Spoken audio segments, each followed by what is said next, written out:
सारा वक्त न्यूज़पेपर बेचने में और टेलीग्राम डिलीवर करने में जाता था, जिससे वो थोड़े बहुत पैसे कमा लेता था। हेनरी की माँ कर्ज में डूबी हुई थी। उन्हें लगा कि वो हेनरी की देखभाल ठीक से नहीं कर पाएगी, इसलिए वो हेनरी को उसकी आंट के पास छुड़ाती है।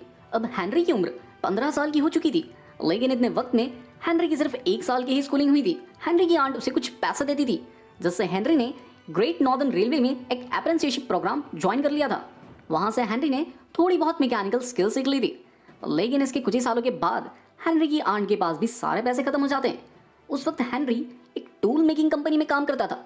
अनफॉर्चुनेटली उसे ये सब काम छोड़कर फिर से लंदन जाना पड़ा। लंदन जाकर हेनरी एक electric light and power company join कर लेता है। वहां पर दिन रात मेहनत करके हेनरी ने कुछ पैसे जोड़ लिए थे, जिससे हेनरी ने सिटी एंड गिल्ड इंस्टीट्यूट से इलेक्ट्रिकल इंजीनियरिंग का कोर्स किया।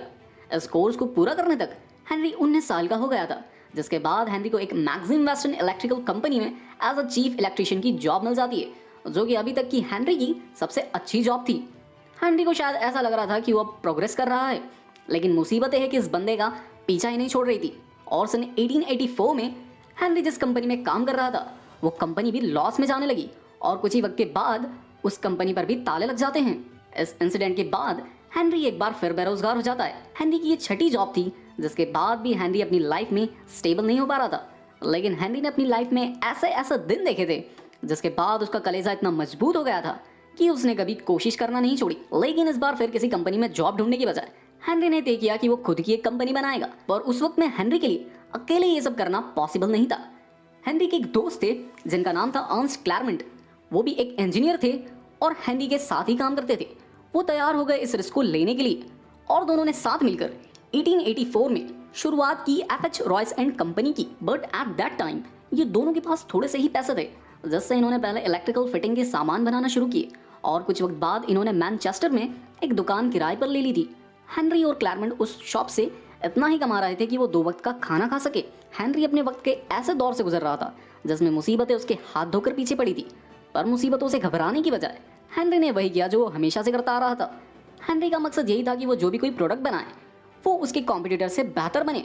और आखिरकार इतनी सारी मशक्कत के बाद हेनरी ने अपना पहला सक्सेसफुल प्रोडक्ट बनाया, जो कि था एक इलेक्ट्रिक डोरबेल, जिसकी मार्केट में बहुत तेजी से बिक्री होने लगी।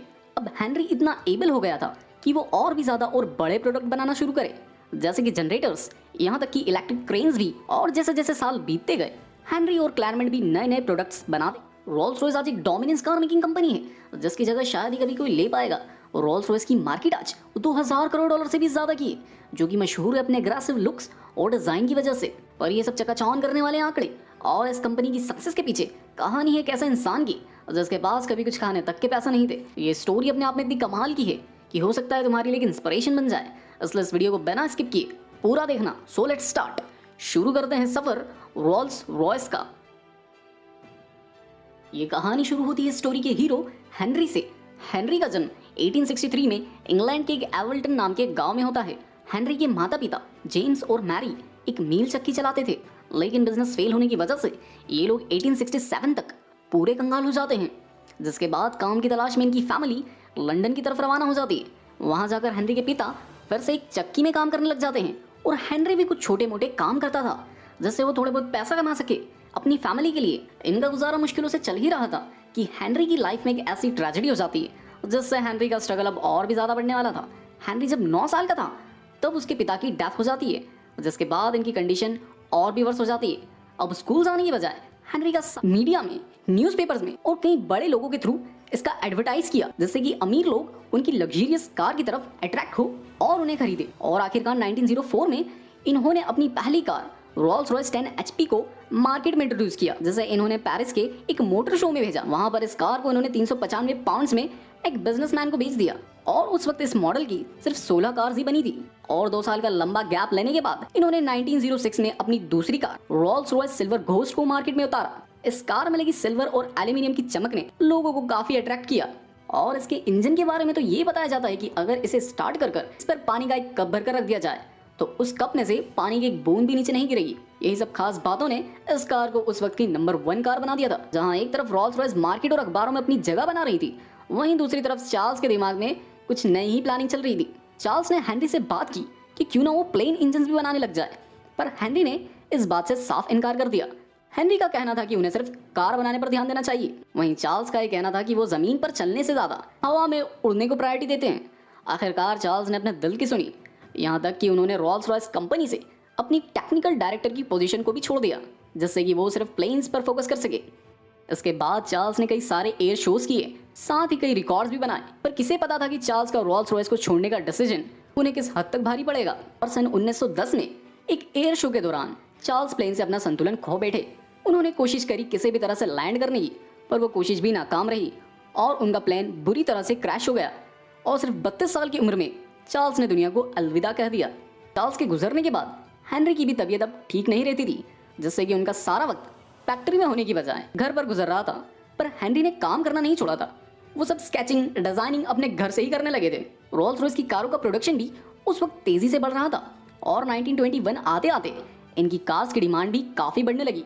इसलिए इन्होंने मैसाचुसेट्स में रोल्स रॉयस की एक नई फैक्ट्री को भी ओपन किया और 10 साल के अंदर अंदर इन्होंने लगभग 3000 कार्स का प्रोडक्शन किया, जो कि सुनने में काफी कम लगता है, क्योंकि रोल्स रॉयस अपने कस्टमर्स को सबसे बेहतरीन क्वालिटी प्रोवाइड करता है, चाहे उसमें कितना ही टाइम क्यों ना लग जाए। और आज भी इस प्रोसेस में कुछ नहीं बदला। आज भी रोल्स रॉयस की हर एक एसेसरीज हैंडमेड तैयार होती है, जिससे कि सिर्फ एक कार को कंप्लीट तैयार करने में 6 से 8 महीने का वक्त लग जाता है। हेनरी की तबीयत अब और भी खराब रहने लगी थी और 70 साल की उम्र में हेनरी रॉयस की भी डेथ हो जाती है। भले ही हेनरी अपने आखिरी वक्त में ज्यादा फैक्ट्री में नहीं जा पा रहे थे, लेकिन वो जिस बिस्तर पर आराम करते थे वहीं से कई सारे आइडियाज अपनी कंपनी को देते रहते थे। यहाँ तक कि उन्होंने अपनी लास्ट डिजाइन को भी जब वो अपने आखिरी सांसें ले रहे थे तब तैयार किया था। हेनरी रॉयस के जाने के बाद भी रोल्स रॉयस कंपनी ने कार्स की क्वालिटी और प्रोडक्शन में कोई कमी नहीं आने दी। इन दोनों बंदों ने अपनी पूरी लाइफ रोल्स रॉयस को बनाने में लगा दी। शायद इसलिए आज भी रोल्स रॉयस का नाम लग्जरियस कार में सबसे ऊपर आता है। जैसा कि अपने लास्ट से इतना ही कमा रहे थे कि वो 2 वक्त का खाना खा सके, हेनरी अपने वक्त के ऐसे दौर से गुजर रहा था जिसमें मुसीबतें उसके हाथ धोकर पीछे पड़ी थी। पर मुसीबतों से घबराने की बजाय हेनरी ने वही किया जो वो हमेशा से करता आ रहा था। हेनरी का मकसद यही था कि वो जो भी कोई प्रोडक्ट बनाए वो उसके कॉम्पिटिटर से बेहतर बने। और आखिरकार इतनी सारी मशक्कत के बाद हेनरी ने अपना पहला सक्सेसफुल प्रोडक्ट बनाया, जो कि था एक इलेक्ट्रिक डोरबेल, जिसकी मार्केट में बहुत तेजी से बिक्री होने लगी।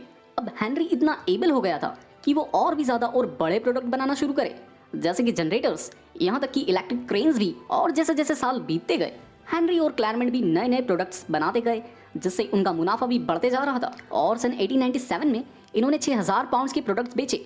उसके अगले साल ये आंकड़ा 20,000 पाउंड तक पहुंच गया था और 1899 आते आते इनका सेल 30,000 पाउंड तक बढ़ गया था। अब ये सुनने में कम जरूर लग रहे होंगे, पर ये मत भूलो कि ये बात 18वीं सदी की चल रही है। और एक लंबे वक्त के बाद आखिरकार हेनरी ने बिजनेस में अपने पैर जमा ही लिए थे। इसके बाद एफ.एच. रॉयस एंड कंपनी अब मैकेनिकल प्रोडक्ट्स भी बनाने लग गई थी। इन 1901 हेनरी ने एक 2 सिलेंडर फ्रेंच कार खरीदी और हेनरी ने नोटिस किया कि उस कार में कई सारी खामियां मौजूद थी। हेनरी को तो मैकेनिक्स का अच्छा खासा नॉलेज था, इसलिए हेनरी उस कार को इम्प्रूव करने में लग गया। हेनरी को उस कार में जितनी भी कमियां मिली वो उसे सुधारता गया। यहाँ से हेनरी के दिमाग में एक आइडिया आया कि क्यों ना वो उस कार को इम्प्रूव करने की बजाय खुद की एक कार बनाए। और 1904 में इस बंदे ने 3 कारों को कस्टमाइज किया, जिसमें से एक इन्होंने खुद अपने पास रखी, दूसरी अपने बिजनेस पार्टनर क्लैरमोंट को दे दी और बची तीसरी कार हेनरी ने एक कस्टमर को बेच दी। हेनरी ने जिस कस्टमर को एक कार बेची थी वो उस कार से काफी खुश हुआ, जिसके बाद उस बंदे ने हेनरी को एक कार डीलर से मिलवाया जिसका नाम था चार्ल्स रॉल्स।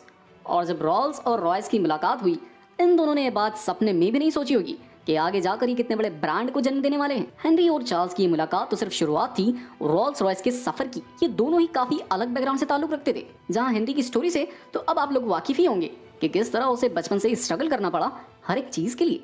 वहीं चार्ल्स की लाइफ में सब उल्टा था। चार्ल्स को अपनी छोटी एज से ही सारी चीजें मिल गई थी, जैसे कि पैसा, बिजनेस। इसलिए किसी ने सोचा तक नहीं होगा कि ये दोनों कभी साथ मिलकर काम करेंगे और एक ऐसी कंपनी को बनाएंगे जिसे लोग रॉल्स रॉयस के नाम से जानेंगे।